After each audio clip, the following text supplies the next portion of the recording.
The authority of your opening sentence sets the tone for the rest of your idea.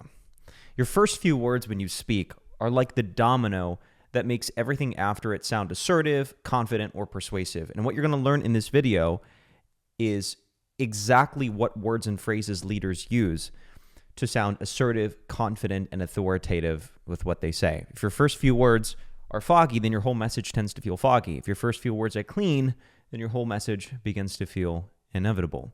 And this is a very important concept to understand. And it's something that elite communicators know, that your level of comfortability and familiarity with your first few words is a huge advantage in creating momentum throughout the rest of your idea.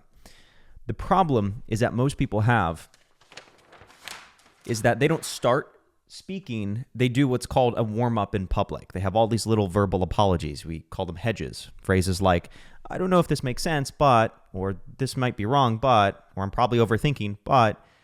In casual conversation, that's completely fine. But in a leadership environment, in an action-oriented setting, it just bakes a lot of uncertainty and hesitation into your sentences. And the kind of person who does a fake or weak start like that is going to be doing that throughout the remainder of their idea. Once again, it's building upon this idea, this law of communication, that the authority level of your opening sentence or your first few words sets the tone for the rest of your idea. So, the biggest mistake that I see a lot of people make is that they bake this hesitation into the start of their sentences. And what they don't have is a specific phrase that communicates how they want to speak. So I'll give you an example. We recently trained a president of a major company who leads his team on a daily basis to begin every single one of his sentences with one opening phrase. I'll give you the exact phrase. Here's the idea. It's simple, it's clean, it's direct, and it signals to his listeners when he uses this, I'm about to give you something important. So that's an example of someone who's understood this principle of communication about authority and how it carries over into the rest of your idea and has built a relationship with a sentence, a specific phrase, and has practiced that sentence out loud and has created impact in almost everything that he says. Here's the idea, ... So what you're going to learn in this video is how to build a relationship with 3 specific phrases that you're going to learn to practice with a practice routine that I'm going to give you for those of you who stick around. So let's go through the 3 exact phrases that I suggest every leader should know. Phrase number 1 is every leader needs an intelligent thought opener. And this is something to use when you want to sound thoughtful, when you want to sound strategic or calm. So an example of a strategic, intelligent thought opener might be, one of the things that I'm thinking about is ... A great example of this actually is Gary Vee, the social media entrepreneur. He loves using the phrase, one of the ideas that I've been upstairs on in my mind, or one of the things that I've thought about in the shower is ... Or what I've been in the lab on recently is... And the reason why an intelligent thought opener works is because it signals contemplation. It tells people that you've been marinating this idea in your mind for a while. That can even be an intelligent thought opener. One of the things that I've been marinating on my mind is ... So it's about showing that you've been cooking an idea. It's got a little bit of that Albert Einstein mad scientist-like quality. You've been in the lab in the dark closet, hair's growing out of control, but you've yielded this cure for cancer. So ways that you can use this in real life would be in any situation where you've been asked to reflect on something that maybe you've spent some personal time thinking about. So this could be any scenario where you might be interviewed or asked a question, and instead of saying, oh, yeah, I mean, the answer is ... you can capture your answer and warm that content of your answer up with an intelligent thought opener. So that's leadership phrase number 1. Leadership phrase number 2 is the assertive boundary or request opener. And this is used anytime you need to stand your ground, give direction, or make a clean ask from someone. It could be an individual person or it can be an entire team. So an example of an assertive boundary phrase would be, what I need from you is ... I'll say this plainly, ... To move forward, I need ... The next step is ... What would help me the most in this scenario, John, is your answer. So why an assertive boundary phrase works is because it allows you to be decisive without being too emotional. And it eliminates this room for negotiation that happens when a person rambles, when they lose track of their thought. It's a signal that they're not as serious as they often say they are. And that just creates room for negotiation.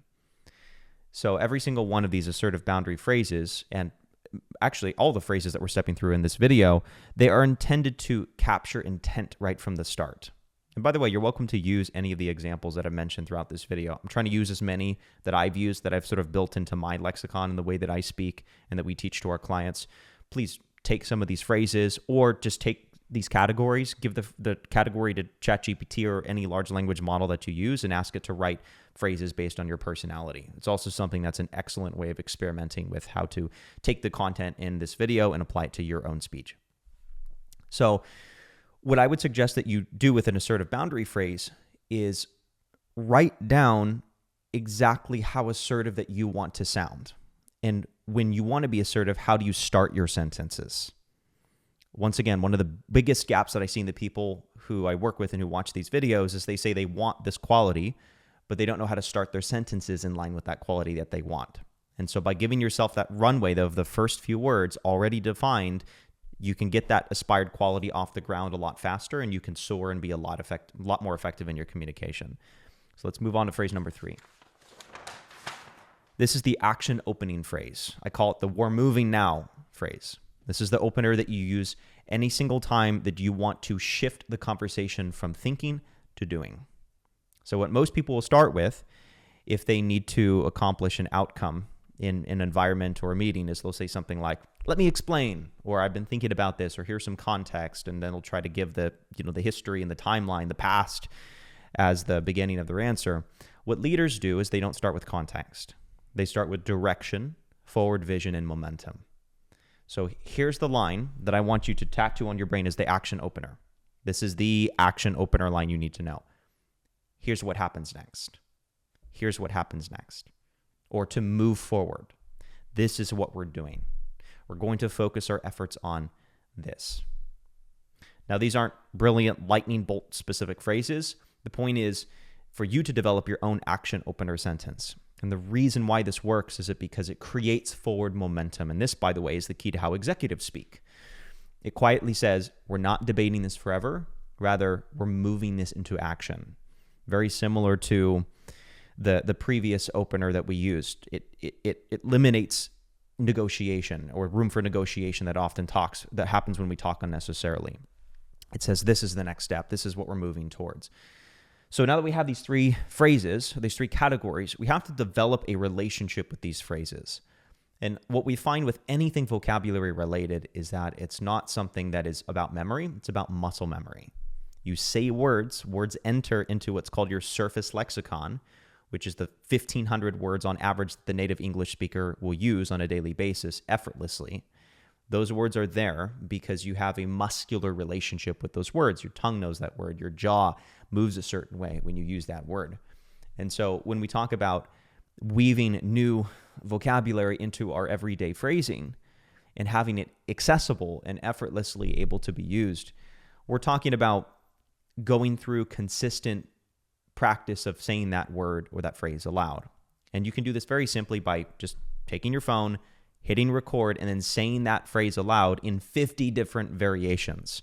We call this the cold engine start to any new addition to your vocabulary. You have to warm up familiarity with your phrase. You got to go through 10 minutes of saying, what I need from you is this. What I need from you is this. What I need from you is this. What I need from you is this. You're going to step through all these different vocal archetypes, and you're going to get a feel for all the different way that you want to use the phrase and how you don't want to use the phrase. You're going to experience the parts that you want to embody in real life, and then the parts that you want to run away from like they're the plague. And so this is going to allow you to build a relationship with each one of these phrases that will then allow you to bring in the rest of your thought and sculpt that thought in a way that's effortlessly communicated and effectively received. Hope this video helps.